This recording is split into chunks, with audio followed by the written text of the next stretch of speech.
Good morning, everyone. I am Claire N. Vargas, together with Abigail D. Bauson, Christine S. Marquez, Angel Arjaneta, and we are the Group 5. We are here to discuss to you the digestive structures.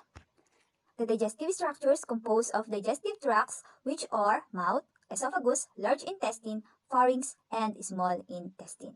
In digestive system, there are three major functions, which are secretion, digestion, and absorption. And there are also accessory organs in digestive system, which are salivary glands, pancreas, and liver. Here are the goals of our discussion for today. First, describe the structure of the digestive organs and locate them in models and chart. Second, identify the principal function of each major organ. And lastly, describe the histology of the gastrointestinal wall. Now, let's proceed to the wall of the digestive tract. This wall are hollow tube continuous to the outside. Motility, it is the passage of food in digestive tract. So here are the four layers or tunic of the wall. Of course, first is the mucosa. What is mucosa? It is the inner lining consisting of mucus, epithelium, connective tissue or lamina propria, and a thin layer of smooth muscle or muscularis mucosa. Next is the submucosa. What is submucosa? It is the thick connective tissue with blood vessels, nerves, glands, and superficial to the mucosa. Third is the muscularis. What is muscularis? It is the layers of smooth muscle surrounding the submucosa, has an inner circular and outer longitudinal layer. It is a middle oblique. And lastly is the serosa or adventitia. It is most superficial of the wall with connective tissue or what we call adventitia or epithelium or what we call serosa. Now, let's see the image in the PowerPoint. As you can see, so in the first layer is the serosa outside the stomach. And then the second layer is the muscle layers. And then the third layer in the inner is the submucosa. And of course, the inner layer is the mucosa. Now, let's proceed to the, of course, again, the layers of the wall. So,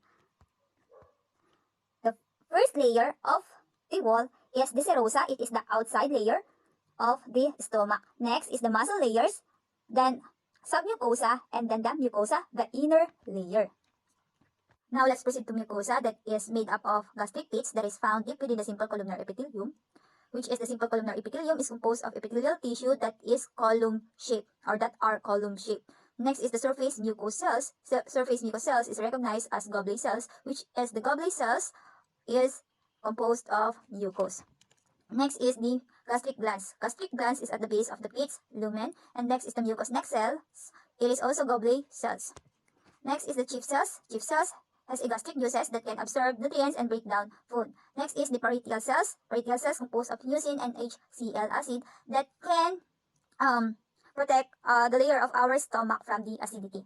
Now, let's proceed to the mucosa structures.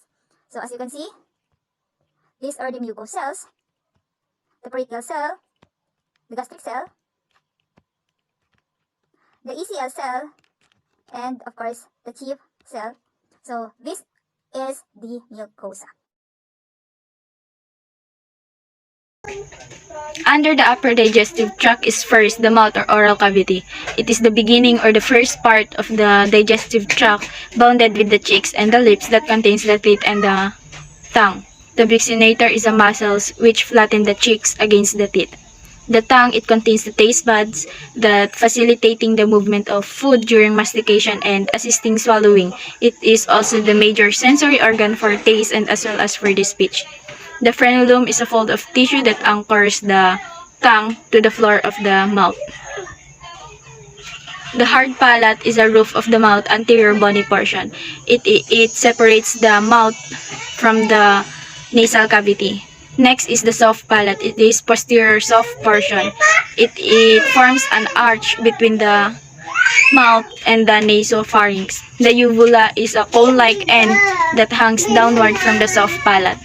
Next is palatine tonsils. Is a lymphatic structures on the posterior lateral aspect of the mouth cavity.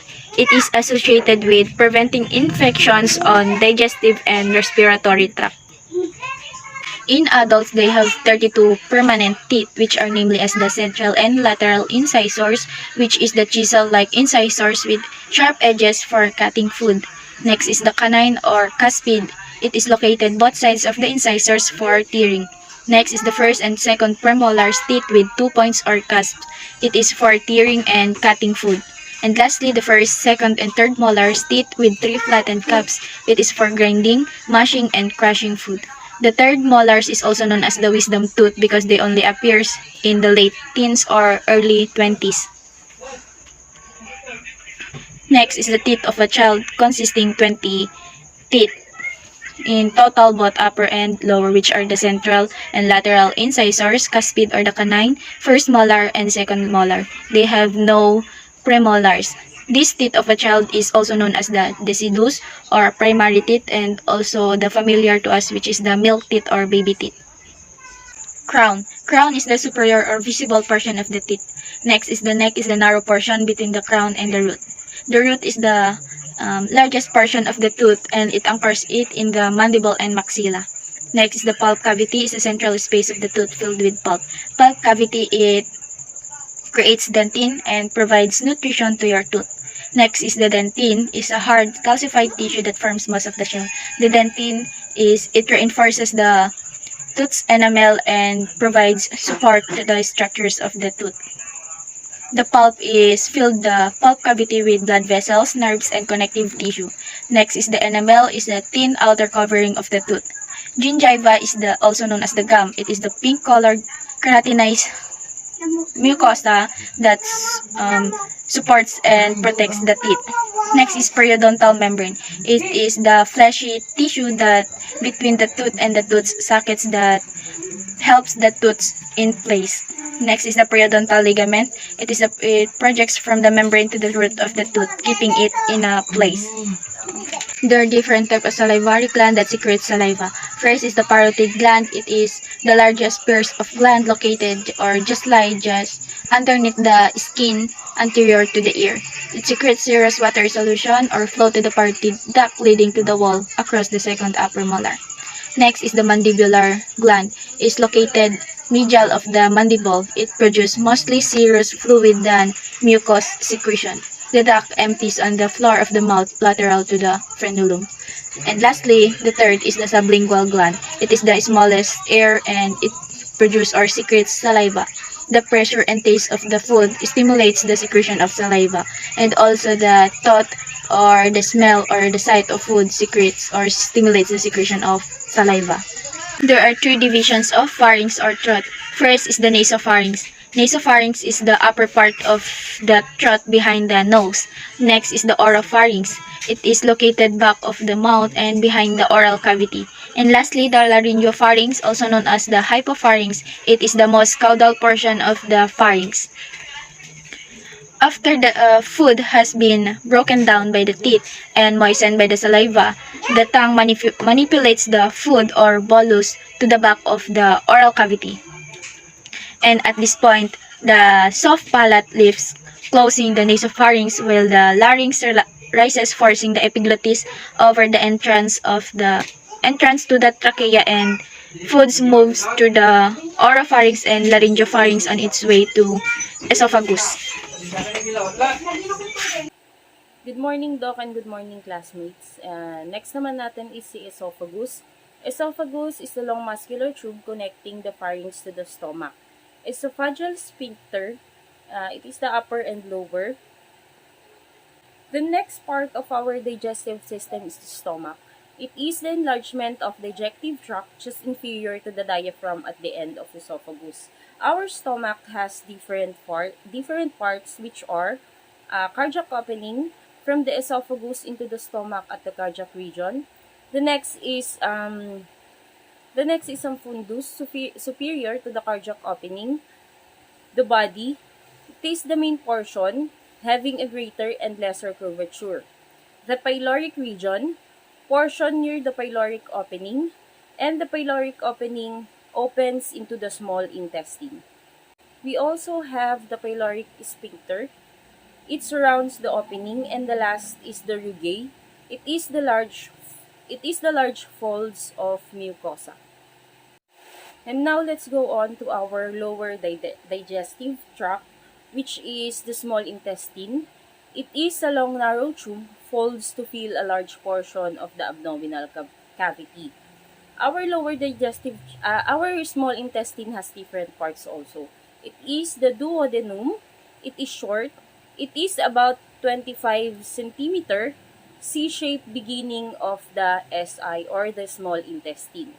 Then next is the jejunum. It is long, around 2.5 meters. It is in the middle section. And the ileum, it is very long, around 3.5 meters. It is at the end section of the small intestine. And the common bile duct, it empties into the duodenum.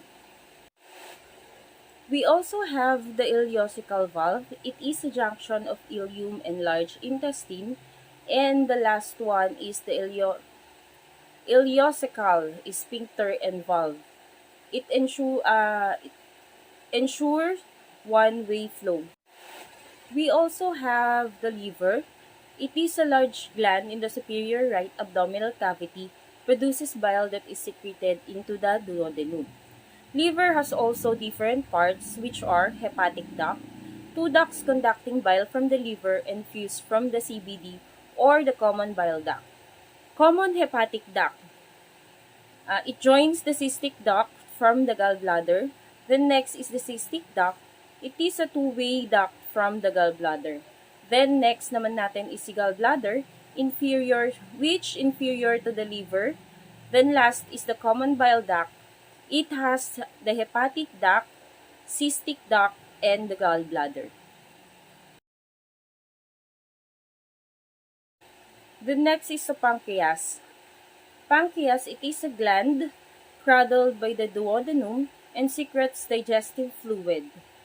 Exocrine secretions flow through the pancreatic duct. Pancreatic duct, it joins the common bile duct. The large intestines. The first one is the cecum. It is a blind sac extending inferiorly from the ileocecal junction. The next one is the appendix. It is a narrow worm-like blind sac attached to the posterior cecum. The next one is colon. Long around 1.6 meters divided into 4 portions. Okay, so the ascending colon, transverse colon, descending colon, and the sigmoid colon. The next one is the tinea coli. It is a longitudinal layers of colons, muscularis with 3 bands. Okay, so the house tract. It is a pouches. The next one is the epiploic appendages. It is a fatty attachment on the exterior aspect of the wall of the colon. The next one is the rectum. It is a short, straight muscle tube at the end of the sigmoid. The next one is the anal canal. It is a short muscular canal at the end of the rectum. Anus. It is the exiting outside the body. The last is the internal and external anal sphincter. It is a smooth muscle on the superior and inferior ends. Okay, so here we can see the transverse colon, the ascending colon, the sigmoid colon, and the descending colon. So next, the abdominal organs. The first one is the peritoneum. It is a serous membrane covering. The next one is the visceral. It is the covers of the organs. So the next one is the parietal. It covers the wall of the cavity. The next one is the mesenteries. It is the extensions of the peritoneum. Okay, so mesenteries. The first one is the lesser omentum. It is between lesser curve of the stomach and the liver diaphragm. Okay, so the next one is the greater omentum. It connects greater curvature to the transverse colon and posterior wall. Okay, so the last one is the omental bursa. It is a long fatty double-fold apron-like pocket over the front of the visceral. As we can see here, the liver, the lesser omentum, the pancreas, the transverse mesocolon, and the transverse colon, the mesentery, the greater omentum, the visceral peritoneum, the parietal peritoneum, and the rectum. Fluoroscopy. It uses fluorescent screen. X-ray pass through the patient and are reabsorbed by screen's coating. Energy is re-emitted by coating as light energy. Dense tissue casts dark shadow on screen. Continuous radiation allows continuous moving image in moving patient. Okay, so fluoroscopy with contrast. Okay, the first one is the barium sulfate. It used to visualize portion of the digestive tract. The next one is the barium swallow or upper GI series. It images the stomach and portions of the esophagus and small intestines. The last one is the barium enema. It is the lower GI series, images the rectum and the colon. Fluoroscopy. The first one is the hernia. In the digestive tract, where portion of the tract is pushed out of the weak spot in the abdominopelvic wall. The last one is the ulcers. It is a holes in the digestive wall also assessed in this manner.